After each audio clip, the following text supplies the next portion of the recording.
Alright, now in this episode of the Smoking Man in the Iron Mask, we're going to deal with the Mayweather Cotto fight, the dead body found at the Kentucky Derby for the second year in a row. We basically get into a little bit of the history of international organized crime. It has to do with sports and entertainment. Now, there's a lot of speculation and hearsay out there of things that can't be verified, and I'll try not to dwell on that too much, or at least give my sources. But let's go over what's a matter of note. Now, whether you look at Primo Carnera or the movie Bogart's final movie, one of his best, 1957, The Harder They Fall, which had Maxie Bear and Jersey Joe Walcott and other former world heavyweight champions in it, they pretty much told you that the whole boxing fight game was a racket, where the best showman was champ. Okay, and what that means is they'll have a person and they know if that person is capable of winning or not. If that person is basically unbeatable, a Mike Tyson, for example, you would need to be able to control when that person wins or loses, because you know if you do not have control over that person, he will always win. And that will affect the odds, and it will discourage people to bet on that person because that person is a heavy favorite. And when that person becomes being known as a heavy favorite, and then they lose a substantial amount of money, changes hands. So case in point. Now I spent my $60 and I bought the Mayweather Cotto fight, which was a good fight. Now the Pacquiao fight, which is going to be worth hundreds of millions of dollars, they're building it up, and I believe Mayweather playing the Jack Johnson. What do I mean by that? A strong, young, brash, outspoken black fighter who flouts his knowledge and his position in white society and in the political world, and becomes the anti-hero of what they want to represent. As opposed to Pacquiao, who they show as a statesman, and whether he's on steroids or not, they do not want Mayweather to retire undefeated. They don't want that. Young, brash, cocky man, he comes out last night, Justin Bieber, Triple H, 50 Cent, holla. But at the end of the fight, the most important thing you need to listen to is, and he apologized, and they had a big thing with the announcer that he cussed out in the last bout. But that same announcer said to him, "Well, you look like you were roughed up, look like you had a tough time in there tonight. You know, trying to take some of the glitter off your boy." You see what I'm saying? And Mayweather says, "Well, you know, that's just about giving what the fans, you know, giving the fans their money's worth, you know what I'm saying, making it look good." And what does that mean? That means, and you saw many episodes in that fight, especially in the 12th round where Floyd could have rocked him. You saw his knees shake from some of those shots. And also, they tried to skew the points a little bit, make it a little bit closer, because, of course, a lot of those blows that Cotto was throwing did not land.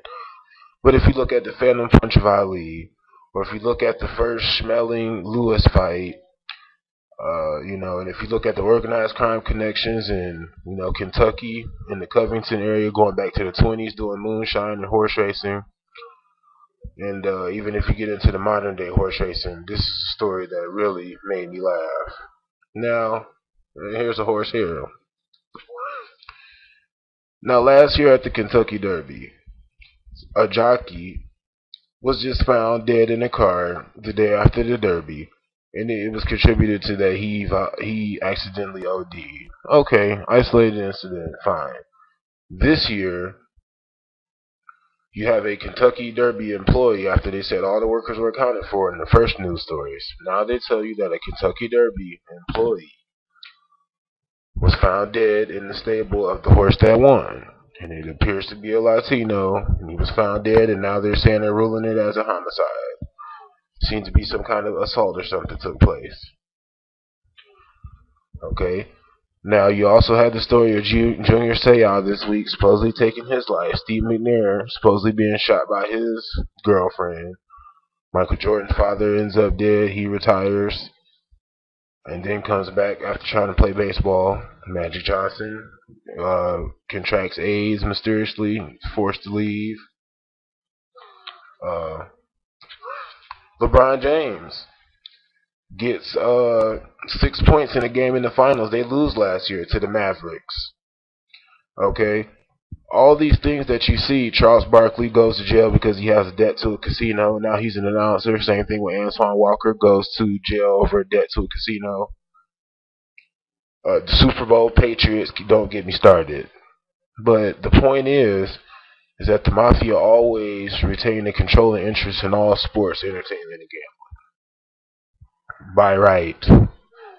Okay, Frank Sinatra's story notwithstanding, the major sports teams of all the four sports, and Dan Moldia wrote books about how it was still organized crime control in the 80s, early 90s. Okay, Dan Moldia, Google that.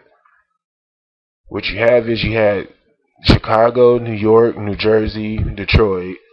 These are all the major mafia bastions of the East Coast, and they all established these leagues for gambling purposes and gambling purposes alone.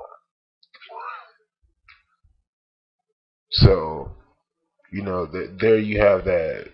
And Dan Moldia is just an isolated source because if you get into more organized crime history, you go back to the old boxing. Primo Carnera was owned by Oni Madden. He was a mafia-owned boxer. Okay, that is a fact. All right, and they show you that in the movie The Harder They Fall, starring Humphrey Bogart, which you can find streaming online while the internet is free. So now Mayweather, as far as being the Jack Johnson of this generation, I believe that Mayweather cannot be beat, but they will come to him with some type of deal where he will lose the Pacquiao fight in exchange for big money behind the scenes and retire and be lionized, because they do not want him to retire undefeated, because he is young, black, famous, outspoken, very brash. You see, he's already got into altercations that has landed him in jail. He'll be reporting to jail June 1st. That's something to watch. Same thing they did with Ali. And I believe they played him up for racial tension, because if you look at the old interviews between him and Howard Cosell, him and the Jew together were race bait in America. Just go back and watch the Wyatt World of Sports, and you'll see the footage for yourself. So once again, this is the Smoking Man in the Iron Mask. The Celtics won tonight, even though it's all fixed. Remember when they had also, speaking on mafia and sports and entertainment, we got 2 dead at the Kentucky Derby. Okay, you got the Mayweather Cotto fight. Mayweather lets that go on for 12 rounds. Let's not forget, Arnold Rothstein 1919 World Series Black Sox scandal.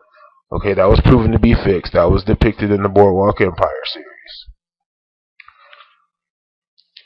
What I was going to mention was, let's not forget about the ref in the NBA, who got caught fixing games. He participated in the playoffs, but he was not in the finals. But they watched over that or glossed over it pretty quickly, if you remember.